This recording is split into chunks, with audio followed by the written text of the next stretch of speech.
여수르니여 하나님 같은 이가 없도다. 그가 너를 도우시려고 하늘을 타고 궁창에서 위엄을 나타내시는도다.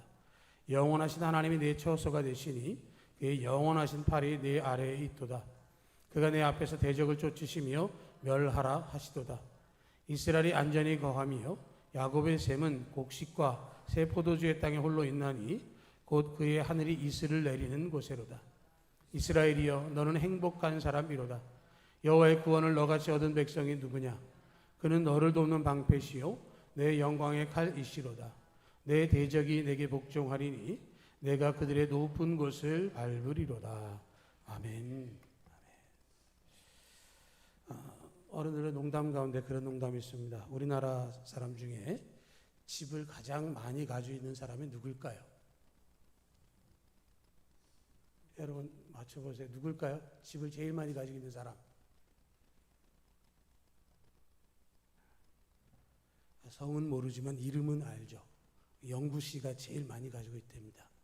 전국에 가면 영구가 임대하는 아파트들이 많아서 다 영구 거라 그렇게 얘기들을 합니다. 이럴 때 웃어줘야 되는데 안 웃으면 말한 사람만 뻘쭘하죠. 아무튼 그렇습니다. 사람들이 웃고 또 이런 들 하면서 행복하냐 뭐 이런 얘기들도 하기도 하는데요. 행복지수라고 하는 것이 2002년도에 처음으로 발표가 됐습니다.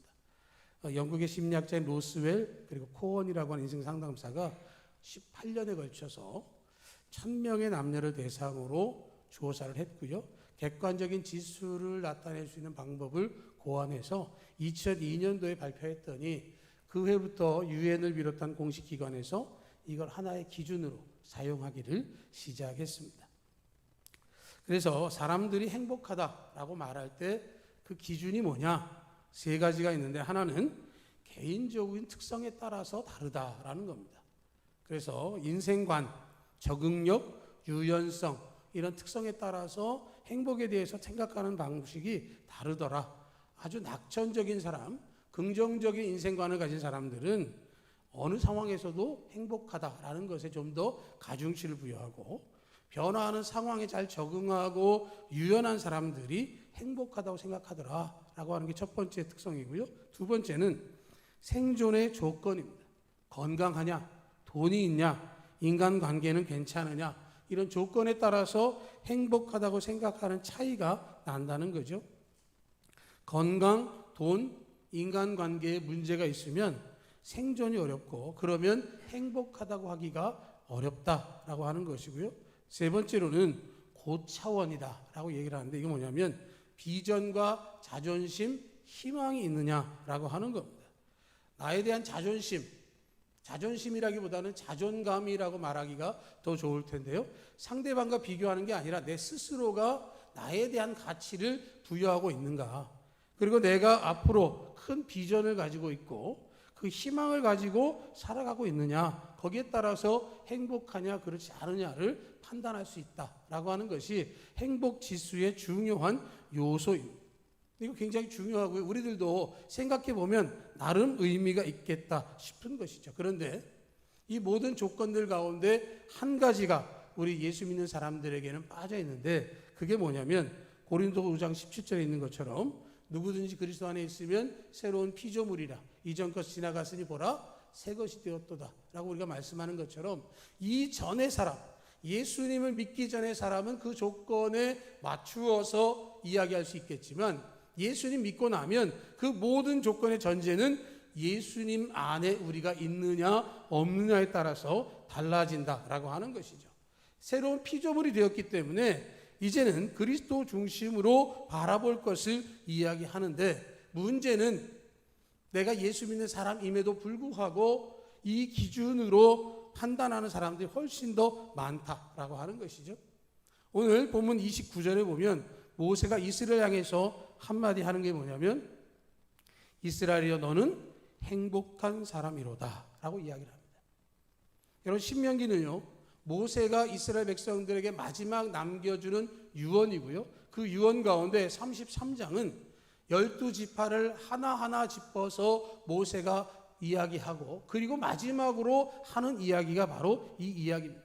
그래서 29절은 모세가 이스라엘 백성들에게 하고 싶은 이야기의 가장 핵심적인 얘기, 그들 속에 있는 가장 중요한 요소를 지적을 하고 있는데, 그 뭐냐면 이스라엘이여 너는 행복한 사람이로다 라고 하는 것입니다.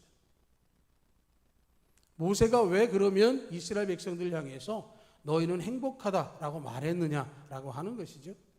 이스라엘 백성들이 가지고 있는 행복관과 다른 것에 대해서 모세가 이야기를 합니다. 이스라엘 백성들의 상황을 보면 그렇게 쉽지 않은 것이죠. 지금 이 모세가 이 이야기를 하는 것은 모압 평지에서 요단강 건너 가나안을 향해 바라보는 그곳에서 지금 이야기를 하고 있는 것인데요. 이 사람들이 이때까지의 상황을 보면 행복하다 하기가 쉽지가 않은 것이죠. 우리가 잘 알고 있는 것처럼 야곱의 때에 70명의 가족이 애굽으로 내려갔습니다. 기근을 피해서 내려갔고요. 거기에서 요셉이 총리 대신을 하고 요셉을 알고 있는 바로가 다스릴 때만 해도 이스라엘 백성들은 괜찮았습니다. 그런데 요셉을 알지 못하는 바로가 등장했다. 애굽의 정권이 바뀌고 새로운 바로가 등장하면서 그 왕조에서는 이스라엘 백성들을 종으로 여기고 노동에 처했습니다. 비돔과 라암셋을 건축하는 일에 동원했고 피라미드 건축하는 일에 동원을 하면서 그들을 더욱더 힘들게 만들었습니다. 그 세월이 430년입니다. 여러분, 없던 사람은 없으면 잘 모릅니다. 그런데 있다가 없으면 굉장히 부족함을 느끼는 거죠. 이스라엘 백성들이 처음에 내려와서 대우받고 평안할 때는 그것에 대해서 관심이 없었지만 그것을 잃어버렸을 때 그들은 고통이었습니다. 그 세월이 430년이었고요. 모세가 등장해서 그들이 애굽을 떠나 가나안을 향해서 출발했는데 가데스 바네아에서 실수하는 바람에 40년 동안 광야 생활을 하고 있고요. 이제 광야 생활의 끝자락에서 모세가 이야기를 하는데 너희는 행복한 사람이로다 라고 말하고 있는 것이죠. 그들의 상황으로 보면, 그들의 환경으로 보고 그들이 겪은 시간을 생각해 보면 그들이 행복하다 말하기가 어려운 거죠. 그러나 분명한 것은 눈에 보이지 않는 하나님께서 그들과 함께하고 계셨다라고 하는 것입니다. 우리가 신앙생활하면서 오해하는 것은 뭐냐면 예수님을 믿으면 하나님께서 함께 하시면 만사 형통하다라고 생각하기 쉽다라고 하는 것이죠. 물론 하나님께서 우리를 향하여 모든 것이 합력하여 선을 이루게 하십니다. 그러나 그렇게 하기 위하여 때로는 우리에게 가시밭길을 걷게 하시고 광야를 걷게 하시고 그 길을 통해서 우리를 훈련하시죠. 우리에게 하나님께서 하시는 것은 우리를 훈련시키는 것입니다. 만사 형통도 훈련일 수 있지만 가시밭길과 광야도 훈련의 길일 수 있다라고 하는 것입니다. 그런데 어떤 사람들은 좋은 상황 속에서도 행복하다고 느끼지 못해요. 행복지수 말씀을 드렸는데 유엔에서 매년 3월 20일이 되면 세계 행복보고서라고 하는 그것을 발표합니다. 2023년에 행복한 나라 1등, 2등, 3등이 발표가 됐는데 1등은 핀란드, 2등은 덴마크, 3등은 아이슬란드입니다. 북구에 있는 나라들이죠. 미국이 15위, 영국이 19위, 아시아에서는 싱가포르이 25위로 나타났고요. 우리나라는 통계를 냈는데 우리나라가 57위에 도달했습니다. 전 세계 200여 개 나라 중에 57위면 괜찮다 싶을지 모르겠는데 세계 경제를 이끌어간다라고 한 OECD 36개국 중에서 따져보니까 34위입니다. 경제력으로는 뭐 세계 10위권에 도달했다라고 이야기를 하지만 사람들이 느낌은 다른 거죠. K-팝, K-푸드, K-컬처, K-방산 이래가면서 세계적으로 많은 영향력과 위력들을 발휘하고는 있지만 실제로는 우리 안에서 행복지수가 그렇게 높지 않다라고 하는 것이죠. 한국어를 배우고 한국에 오고 싶어하고 전 세계를 가도 안녕하세요는 다 통합니다. 가수들 노래를 다 부르고 따라하는 사람들이 많이 있는데 우리는 만족하지 못하고 부족하다라고 느끼는 거죠. 왜 그러면 우리나라 사람들은 그러냐라고 하는 것에 대해서도 분석들을 했는데요. 첫 번째는 너무 치열하게 경쟁한다는 거예요. 여러분 대학 입시를 언제부터 준비하죠?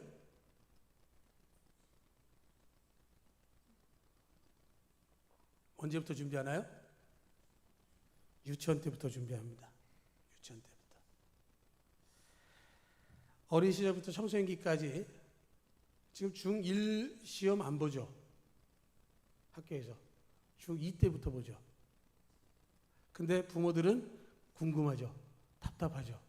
우리 아이의 수준이 어느 정도인지 알 수가 없어요. 중2 때 딱 시험을 보고 성적표를 가져오면 두 가지 반응이죠. 이럴 수가. 이렇게 시험을 잘 봤냐 하는 얘기도 있고요. 이럴 수가. 어쩜 이렇게 안 나올 수가 있느냐 이런 생각을 하는데, 그런 경쟁들, 그런 상황들 속에서 빠져들었기 때문에 너무 어렵다는 거죠. 직장에서도 그렇고 자영업을 해도 그렇고 치열한 경쟁 속에 있다라고 하는 것이고, 또 하나는 다른 사람과 비교하기 때문에 그렇다는 겁니다.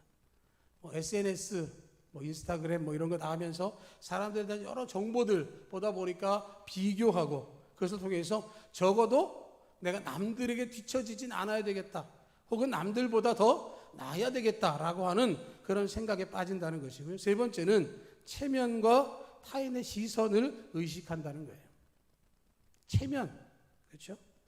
우리나라 사람들이 수치스럽게 생각할 때 속으로 하는 말이 있는데, 비속어로 뭐냐면 그게 쪽팔린다 이런 얘기를 합니다. 적어도 쪽팔리진 않아야 되지 않냐 이런 얘기들을 하기도 하는 거죠. 그러면서 어떻게 하면 내가 잘했다, 잘됐다라고 하는 소문을 낼 수 있을까라는 생각을 하는 거죠. 부족한 것이 없어 보여도 더 많이 가지려고 하고 더 높아지려고 비교하고 경쟁하기 때문에 행복하다고 느끼지 못하는 거예요. 내가 부족함이 없고 다 같이 함께 잘 살면 행복해야 되는데, 나도 부족한데 저 사람은 나보다 더 부족해야 내가 행복할 것 같은 오해를 가지고 있다라고 하는 것이죠. 남보다 나아야 행복한 것이 아니라 나 자신이 하나님 앞에서 행복해야 된다라고 하는 것을 이야기하고 있는 것이죠. 이스라엘 백성들을 향해서 모세가 이스라엘이여 너는 행복한 사람이로다 라고 말했을 때, 이 사람들은 광야 2세대의 사람들입니다. 출애굽에 썼던 광야 1세대 20세 이상으로 계수되었던 사람들은 하나님 앞에 범죄함으로 말미암아 광야에서 목숨을 잃었고요, 광야에서 태어났고 20세 이하로 계수되지 않았던 이스라엘 백성들이 이제 가나안을 향하여 들어가는 그 초입에서 이 이야기를 듣고 있는 것입니다. 너희는 행복하다라고 하는 것이죠. 오해를 떨쳐버리고 행복을 발견하라고 말씀을 하고 있어요. 광야 40년을 그들이 지나면서 너희 조상들이 겪어왔던 모든 것들을 너희가 다 보았고 알았기 때문에 이제 하나님께서 우리를 구원하신 것에 대한 그 체험을 분명히 기억하라 말씀을 하고 있는 것이죠. 그래서 그 뒤에 뭐라고 얘기하냐면 여호와의 구원을 너같이 얻은 백성이 누구냐라는 이야기를 지금 하고 있어요. 애굽을 나와서 그들이 첫 번째 맞닥뜨렸던 장벽은 홍해였습니다. 홍해를 건너기 전에 뒤에는 애굽의 모든 군대가 동원되어졌습니다. 그곳에서 다시 돌아갈까라고 하는 사람들도 있었지만 하나님 모세를 통해서 그 밤에 홍해를 가르셨습니다. 그리고 뭐라고 말씀하셨냐면 너희는 가만히 있어 내가 하는 것을 보라 라고 말씀하셨습니다. 광야 1세대들이 그것을 건널 때 그 어린 아이들은 그 모든 것들을 다 경험했습니다. 전무후무한 구원의 은혜죠. 그들이 다 건넌 후에 애굽 군대가 홍해에 들어왔을 때 하나님 홍해를 합치셔서 애굽 군대를 다시는 보지 않게 하셨습니다. 사람의 힘으로 상상할 수 없는 놀라운 일을 만드셨고 그것을 체험하게 하셨습니다. 그들은 광야 생활 40년 동안 하나님께서 모든 것을 공급해 주셨습니다. 만나를 주셨고요, 고기를 먹고 싶어 할 때 메추라기를 보내주셨습니다. 그들이 목이 마를 때 물을 공급해 주셨습니다. 그들의 옷과 그들의 신발이 헤어지지 않는 40년을 지나게 하셨습니다. 그러니까 그들이 구원을 이같이 얻었다라고 하는 말씀은 그들의 모든 경험 속에서 나오는 행복에 대하여 오해하거나 착각하지 말고 그것을 있는 그대로 받아들이고 그 은혜를 누리라는 말씀을 하고 있는 거예요. 요한복음 3장 16절에 말씀합니다. 하나님이 세상을 이처럼 사랑하사 독생자를 주셨으니 이는 그를 믿는 자마다 멸망하지 않고 영생을 얻게 하셨느니라. 하나님께서 우리를 사랑하셨습니다. 그 아들 예수 그리스도를 우리에게 허락해 주셨습니다. 누구든지 예수를 믿기만 하면 영생을 얻게 되었습니다. 우리는 이 말씀대로 하나님의 사랑받는 존재들입니다. 아들이신 예수님께서 우리를 대신해서 십자가 달려 죽으셨고 그 예수를 믿기만 하면 누구든지 구원을 얻을 수 있게 되어졌습니다. 구원받은 사람이 행복하지 않으면 누가 행복하겠느냐라고 하는 것이고요. 계속해서 이야기를 합니다. 그는 너를 돕는 방패시요 내 영광의 칼이시로다 라는 말씀을 하고 있어요. 지금 가나안 정복 전쟁을 하러 들어가야 합니다. 지금 모압 형제 그들이 모여 있는데 실제로 그들은 하나님으로부터 보호를 받는 상황입니다.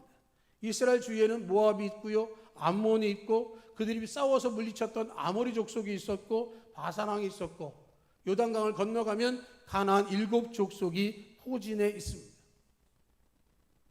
지난번에도 말씀드렸지만 정착한 것을 정복하려면 최소한 10배 이상의 능력이 있어야 정복할 수 있다고 합니다. 지금 이스라엘 백성들은 광야 40년의 끝자락에서 모압 평지에서 요단강 건너편을 바라보고 있는데 그 어떤 이방 족속들도 이스라엘 백성들을 향해서 공격하지 못하고 있습니다. 강력한 무기가 있지 않아요. 강력한 군사 체제를 갖추고 있는 것도 아니고 천혜의 요새 안에 들어있는 것도 아닙니다. 하나님께서 그들을 보호하시고 그들을 지키시기 때문에 그러한 보호가 있었다라고 하는 것이죠. 그러니까 모세는 이러한 보호를 받는 백성들이 행복하지 않으면 누가 행복하겠느냐라고 하는 것이죠. 마태복음 28장 20절에 말씀합니다. 내가 세상 끝날까지 너희와 항상 함께 있으리라.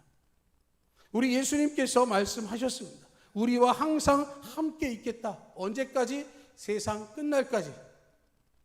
그 세상 끝날은 종말도 말하기도 하지만 우리 각자에게 주어진 생명의 그날까지, 주님 부르시는 그날까지 이 땅에서 우리와 함께 하실 것이고 우리를 하나님 나라로 불러들이실 것이라고 말씀을 하고 있는 것이죠. 그렇게 되어지면 어떻게 되느냐? 내 대적이 내게 복종하리니 내가 그들의 높은 곳을 밟으리로다 라고 말씀을 하고 있어요. 요단강을 건너가서 가나안 땅에서 7 족속과 싸우게 될 때 그들이 너희에게 복종할 것이다 라고 하는 것이죠. 하나님께서 보장해 주고 계십니다. 소망을 가지고 있어요. 그 말씀에 따라서 요단강을 건넜습니다. 신명기 다음 성경이 바로 여호수아죠. 가나안 땅을 점령합니다. 여호수아를 읽어보면 여호수아가 이스라엘 백성들과 함께 가나안 땅을 정복할 때 31명의 왕들을 꺾었습니다. 하나님께서 그 전쟁을 통해서 요단강 건너 여리고부터 출발해서 남쪽과 북쪽으로 지역을 확장해가며 하나님의 정복 전쟁을 승리하게 하셨고요. 그 모든 것들은 하나님께서 그들과 함께함으로 이루어졌기 때문에 이러한 소망을 가지고 있는 우리만큼 행복한 사람이 있겠느냐라는 얘기를 지금 하고 있는 것이죠. 요한복음 14장 1절과 2절에 보면 너희는 마음에 근심하지 말라. 하나님을 믿으니 또 나를 믿으라.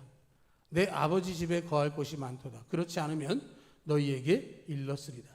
내가 너희를 위하여 거처를 예배하러 간다 라고 말씀을 하고 있습니다. 우리를 향해서 말씀하십니다. 마음에 근심하지 말아라. 하나님 믿으니 또 나를 믿으라. 너희가 하나님 믿는다고 한다면 나를 믿는 게 마땅한 것이고 내가 지금 할 일은 너희를 위해서 천국의 처소를 예비하러 간다 라고 말씀을 하고 있습니다. 여기서 말하고 있는 처소는 영어로는 맨션입니다. 맨션 아파트죠. 하나님께서 우리에게 주시는 거처가 예비되어져 있다라고 하는 것입니다. 이 땅의 남은 세월, 세상 끝날까지 내가 너희와 항상 함께 있으리라 말씀하신 그 주님이 우리를 천국으로 불러들일 것이고 그 천국에서 우리를 위해 예비한 처소에 들어가게 될 것이라고 말씀을 하고 있는 것이죠. 미래가 보장되어 있다면 죽음도 두렵지 않고 그렇다고 한다면 우리만큼 행복한 사람이 있겠느냐라고 하는 것이죠. 모세가 이스라엘 백성들을 향해서 이렇게 말씀을 하고 있는 것이죠. 26절부터 쭉 말씀하기를 여수르니 하나님 같은 이가 없도다. 그가 너를 도우시려고 하늘을 타고 궁창에서 위엄을 나타내신다. 영원하신 하나님 내 처소가 되시니 그의 영원하신 팔이 내 아래에 있도다. 여러분 하나님의 팔이 여러분 아래에 있다는 말은 무슨 말입니까? 여러분의 어려움을 겪지 않도록 여러분을 지키시고 보호하시고 안고 가시겠다라고 하는 뜻입니다. 하나님은 그의 위엄을 드러내시지만 우리를 향해서는 한없는 사랑으로 우리를 보듬으시고 우리를 안아주신다라고 말씀을 하고 있는 것이죠. 대적을 쫓으시며 멸하라고 말씀하세요.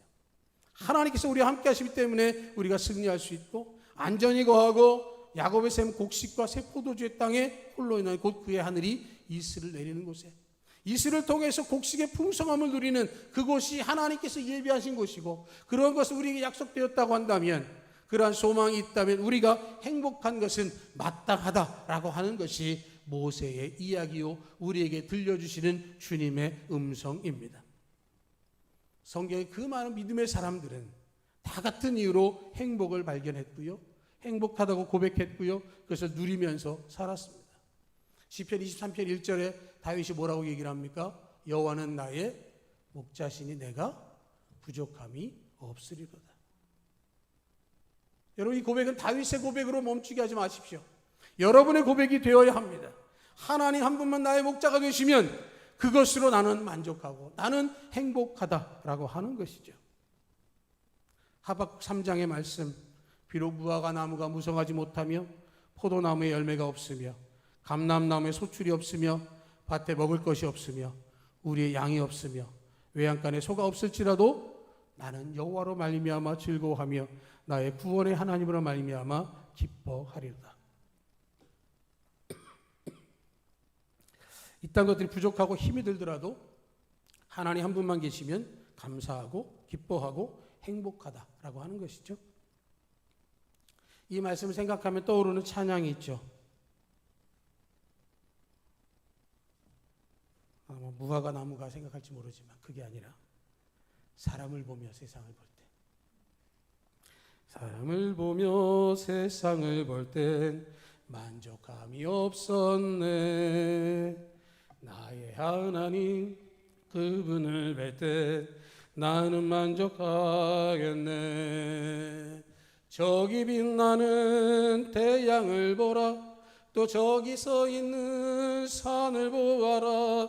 천지 지으신 우리 여호와 나를 사랑하시니 나의 하나님 한 분만으로 나는 만족하였네. 동남풍아 불어라 서북풍아 불어라 가시밭에 백합화 예수 향기 날리니 할렐루야 아멘. 가시밭에 백합화 예수 향기 날리니 할렐루야 아멘. 목이 타네. 여러분 태양을 보고 산을 보는 거 다 좋지만 정말로 중요한 것 나를 사랑하시는 하나님 그분을 바라봄을 통해서 그분만으로 만족하고 그분만으로 행복하기를 원합니다. 우리는 세상 사람들과 다르죠. 세상의 가치 기준을 우리가 무시하지는 않지만 그러나 그것에 더하여 반드시 기억할 것은 예수 그리스도 안에 우리가 있는가라고 하는 것입니다. 우리는 세상의 것으로 행복을 발견하는 게 아니라 예수님 안에서 하나님으로부터 주어진 행복을 발견하게 되어지는 것입니다. 세상을 보지 말고 하늘을 바라보시고 지금까지 여러분에게 베푸신 하나님의 은혜를 기억해 보시기를 바랍니다. 여러분을 사랑하시고요. 특별히 더 사랑하시고 아들을 주기까지 사랑하셨습니다. 여러분의 걸음을 보호하기 위하여 여러분 아래에 사랑의 손길을 내어 미셨습니다. 여러분 미래의 소망을 잊지 마시고 여러분이 정말로 행복한 사람인 것을 붙들고 행복을 선언하고 증거하신 모두가 되시기를 주님의 이름으로 축복합니다. 아멘.